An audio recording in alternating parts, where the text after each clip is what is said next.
Em nome de Jesus. Você consegue louvar aquele louvor bem sem eu? Louvor bastante conhecido da igreja. E é assim que o Espírito Santo de Deus pediu para que eu começasse.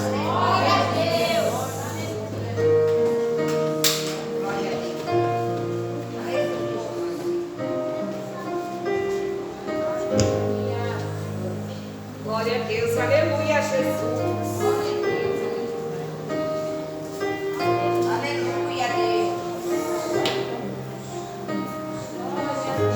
Glória a Deus, aleluia, Jesus. Aleluia, Jesus.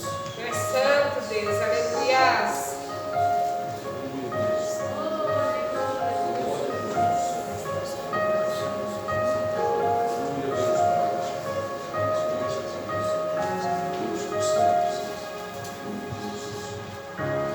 Bem sei eu que tudo podes e nenhum dos teus planos pode se frustrar.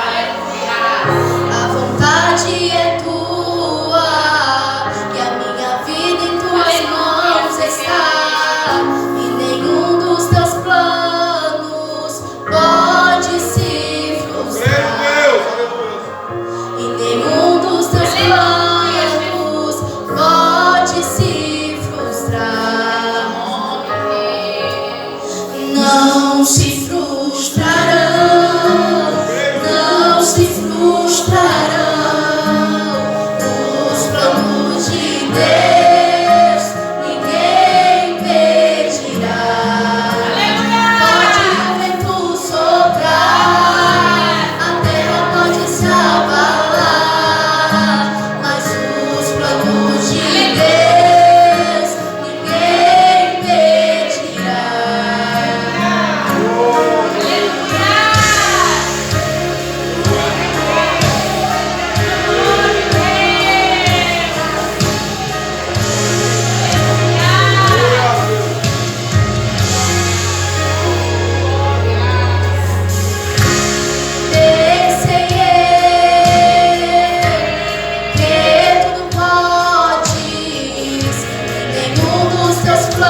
Jesus.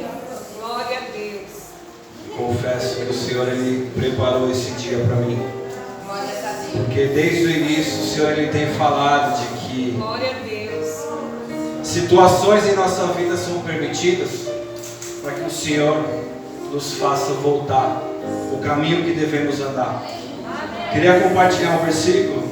Confesso que eu tenho ficado alguns meses no livro de Gênesis e o Senhor tem falado de várias maneiras comigo. Eu quero ler com os irmãos o versículo 1 do capítulo 42 de Gênesis. Ainda na história de Faraó, de José, de Jacó e de seus irmãos. Primeiro livro da Bíblia, Gênesis capítulo 42, versículo 1, amém? Gênesis 42, Aleluia. versículo 1. Vou estar lendo para a gente estar ganhando tempo, prometo ser breve em nome de Jesus. Ora, quando Jacó viu que havia trigo no Egito, Jacó disse a seus filhos: por que ficais olhando uns para os outros? E ele disse: eis que eu ouvi que há trigo no Egito.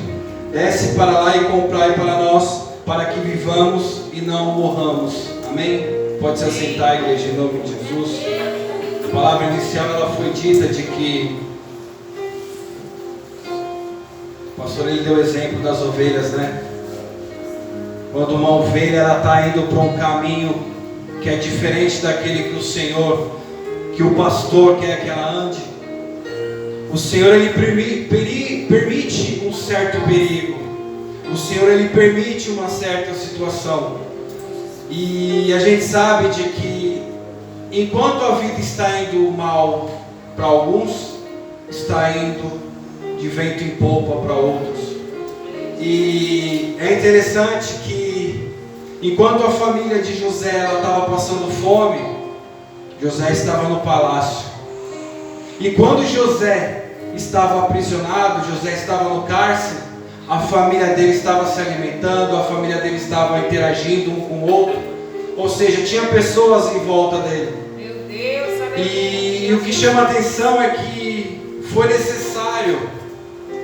necessário um período de fome para que algumas coisas viessem a se entrar no eixo, a se encaixar nos planos de Deus, nos projetos de Deus.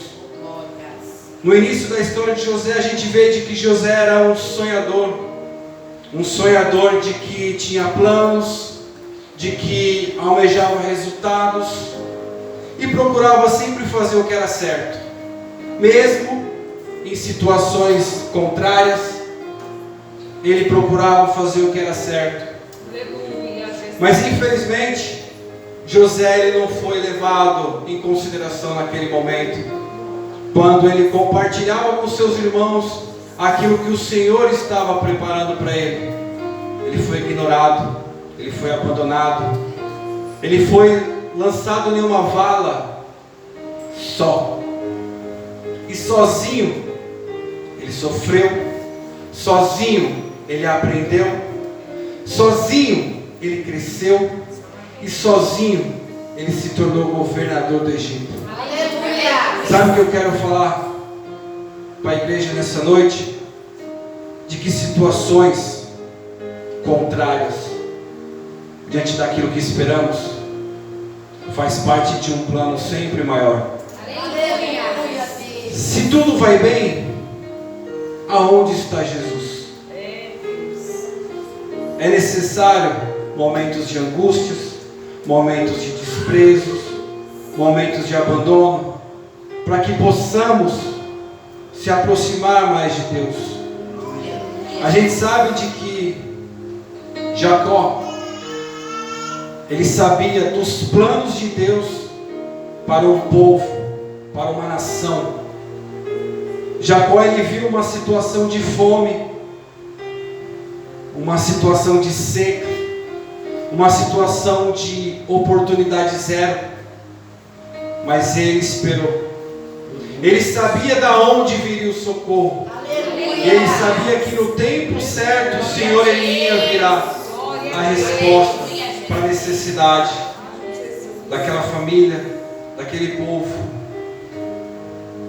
Jacó, ele despertou os seus filhos, pessoas jovens, pessoas capazes, pessoas que tinham tudo para mudar a situação, mas estavam acomodados, estavam prostrados diante daquele momento, diante daquela seca.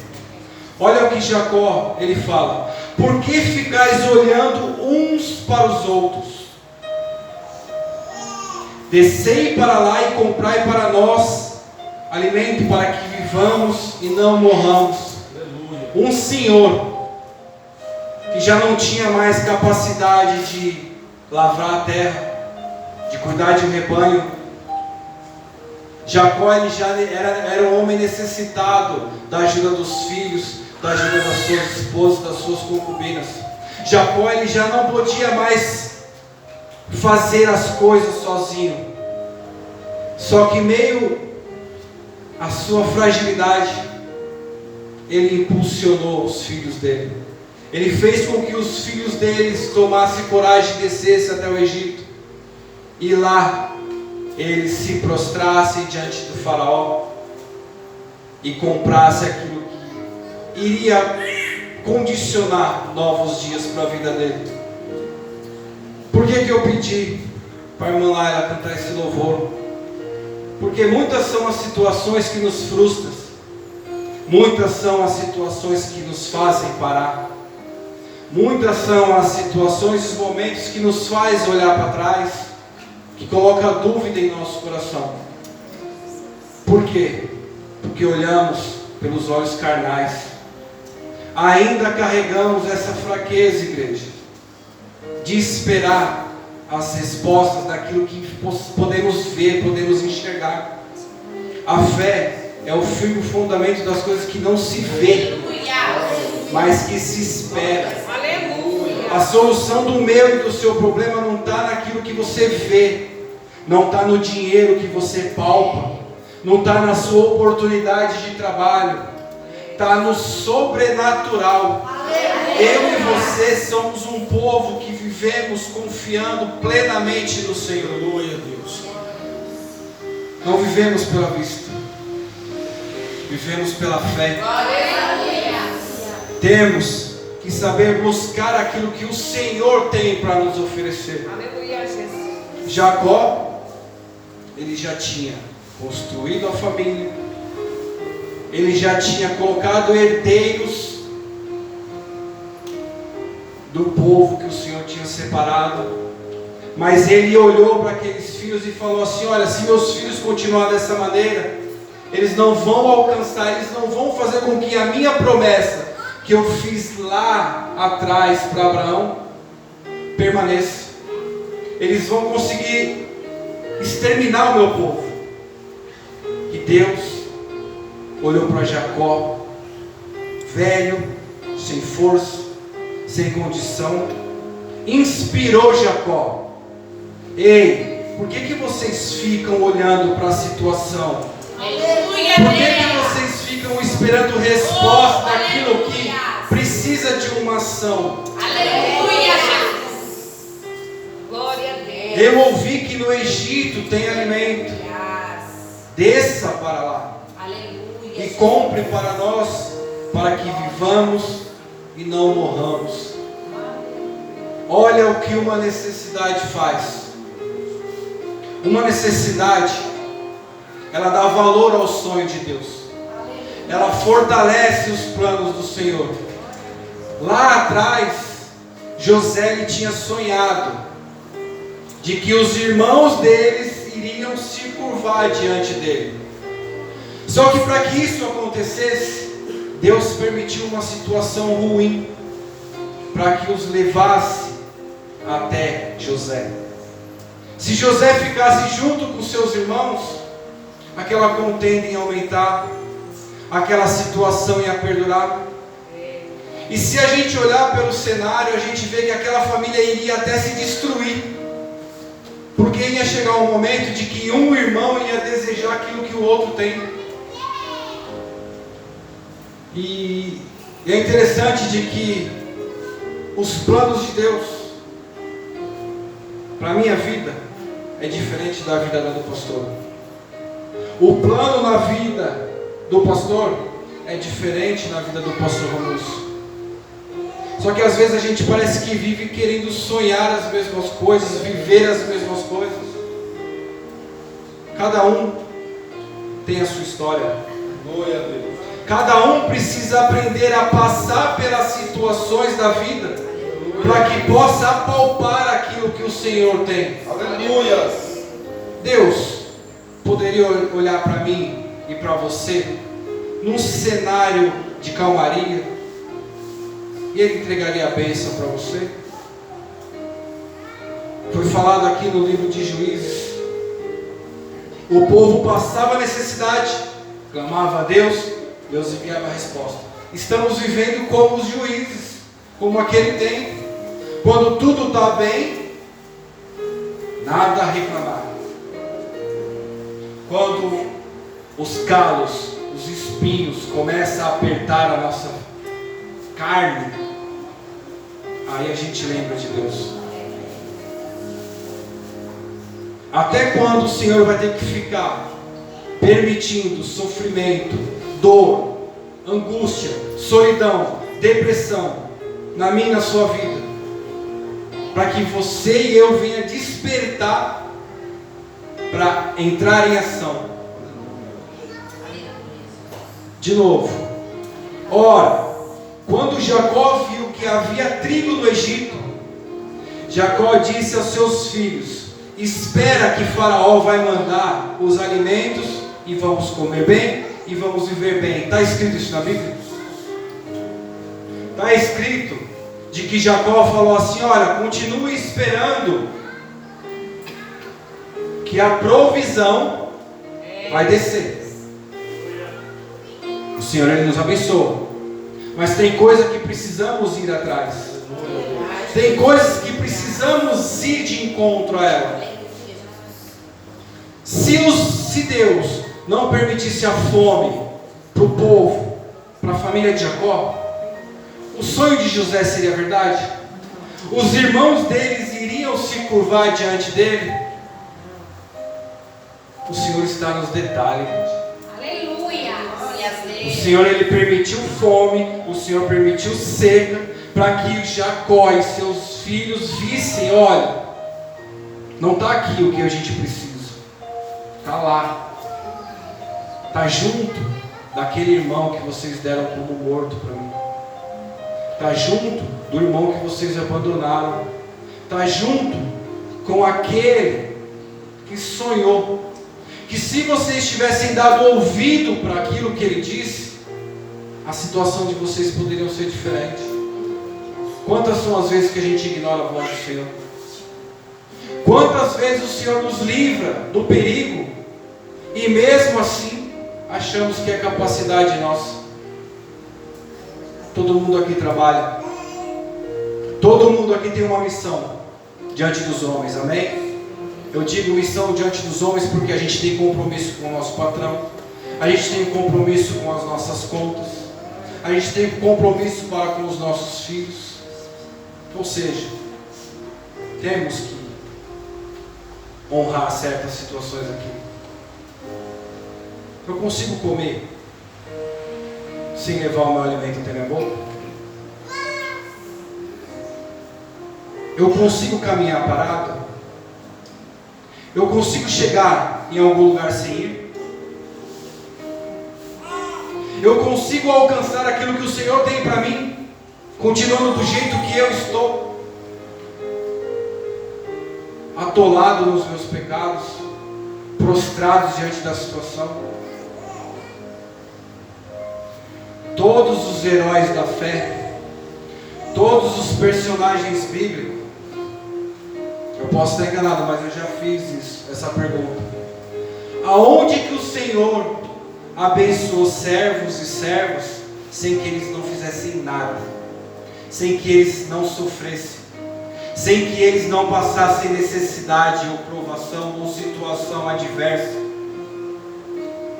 Esperar resposta naquilo que esperamos é fácil.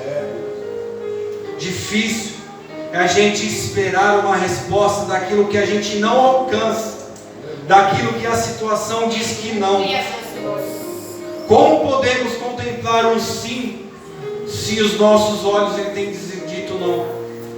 É óbvio que vamos desanimar, mas com os olhos da fé a gente alcança. Com os olhos da fé a gente pode alcançar o imaginável. Deus ele permitiu. Outro dia a gente estava aqui fazendo as massas, a gente estava conversando. Eu peguei e falei assim: pastor, eu entendo que cada alma nessa terra ela tem o seu tempo e ela também tem a sua oportunidade. Só que acontece das vezes o seguinte: o arrependimento ele precisa ser presente na vida das pessoas. Se a pessoa não se arrepende dos erros dela, por que ela vai querer mudar? Se a pessoa não traz com ela um sentimento de culpa, um sentimento de fracasso por um momento, como ela vai querer mudar aquela situação? Você aprende acertando? Para você aprender algo, você precisa errar. Para você colocar isso em ação na sua vida, você precisa errar. Só que não a vida inteira. Não 10, 15, 20 vezes na mesma situação. O Senhor ele sabe até onde a gente pode ir. Mas o Senhor ele fala assim: olha, eu vou permitir uma vez para o meu servo. Sansão, quando ele estava diante de Dalila, ela recebeu uma proposta para saber qual que era o segredo de Sansão. Ela tentou 3 vezes. 3 vezes. Sabe o que o Espírito Santo de Deus ele fala para mim? O Senhor ele dá uma oportunidade da gente errar uma vez. O Senhor ele dá uma oportunidade da gente errar 2. Na terceira a gente precisa pagar um preço. E Sansão ele perdeu os 2 olhos. Sansão ele perdeu a presença de Deus por um tempo, porque ele se achava capacitado. Às vezes eu e você sofre, perde os nossos olhos espirituais por simplesmente achar que estamos no controle da situação. Eu e você não consegue nada sem a direção de Deus. Eu e você não alcança lugar algum na minha e na sua vida sem a vontade de Deus. Quando os magos foram presentear Jesus, eles foram guiados por algo divino. Eles não foram pela emoção, eles não foram pelos desejos do coração, eles foram segundo a vontade e os planos de Deus. É onde a gente erra, é onde a gente sempre fracassa, é querer seguir uma direção. Como diz a palavra de Deus sobre o coração? O coração do homem. Às vezes a gente enche o nosso coração de tanta emoção, e isso sobe para o nosso pensamento. Já pensou se Deus permitisse um dia, os planos do seu coração e os seus pensamentos entrar em ação? Olha a destruição que eu e você ia fazer. Imagine se o Senhor permitisse poder por um dia. Se o Senhor olhasse lá no céu e falasse assim: hoje eu vou permitir que o meu povo viva segundo o coração deles. Como seria a comunhão da igreja?